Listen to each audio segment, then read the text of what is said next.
Since initiating on Cassini in mid-2015, their share price has correlated closely with the nickel price, which unfortunately has experienced one of the more difficult periods for more than the past decade.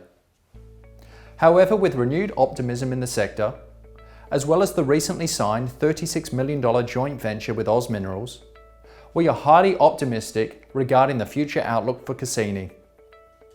Through this review, we take a look back at Cassini's achievements during the past year, the company's targets for the next 12 months, as well as update our valuation.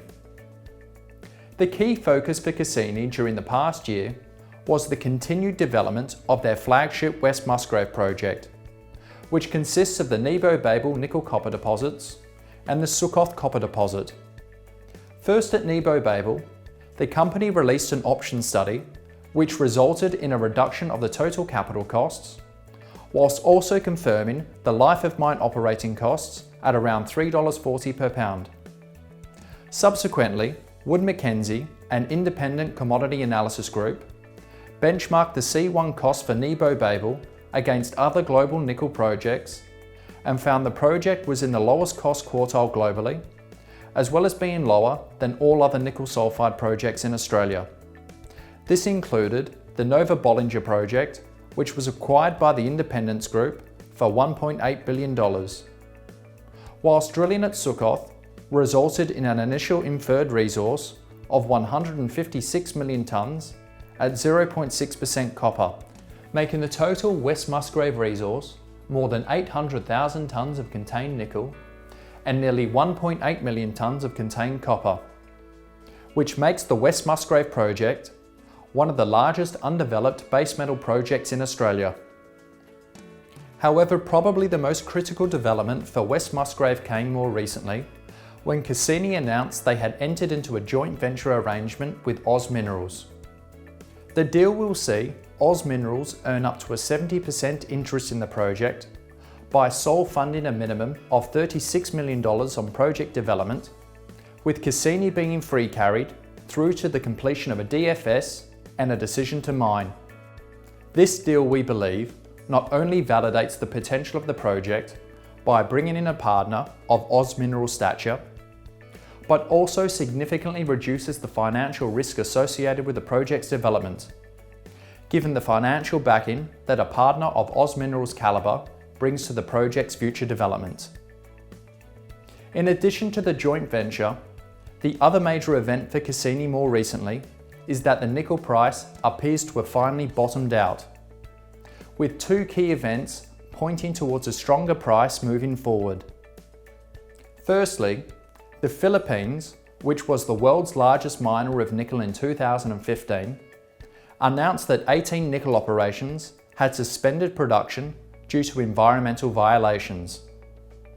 It has been reported that these operations combined account for around 55% of the country's nickel output, whilst there is no timing when they will potentially reopen. Secondly, the World Bureau of Metal Statistics reported that the nickel market ended in a small deficit to the year up to August. When combined with the closure of the Filipino operations, it seems inevitable that nickel will record a deficit this year, which will be the first time it has done this in the past 5 years. And whilst the price has some way to recover, it appears the worst is now over for the sector, and the price recovery is now underway. So looking to the year ahead, we recently interviewed Cassini's Managing Director, Richard Bevan, to discuss the key targets for the company during the next 12 months. Firstly, there's the OZ-funded work being carried out at the West Musgrave project. That really is around the ongoing development of the Nebo-Babel deposits. That work will include met drilling and also then further test work to really look at and refine the recoveries.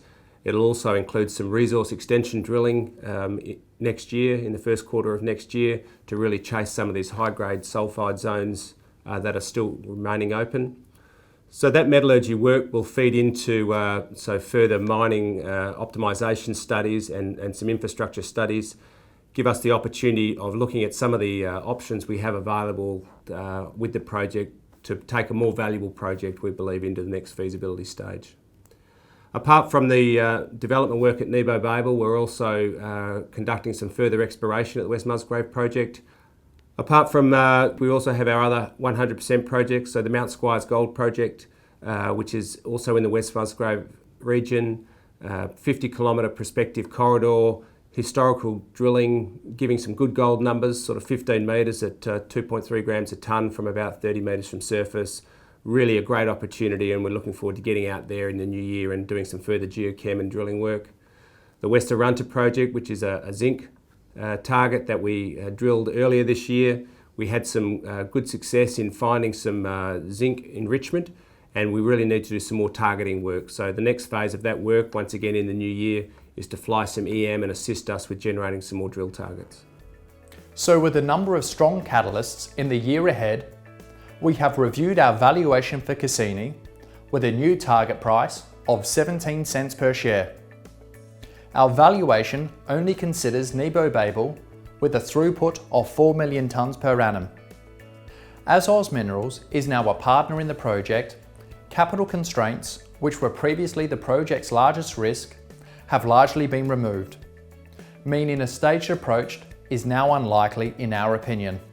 However, as the project is still in the scoping study stage of development, there is a degree of uncertainty regarding some of our assumptions. We therefore examined a range of scenarios with both upside and downside potential compared to our base case.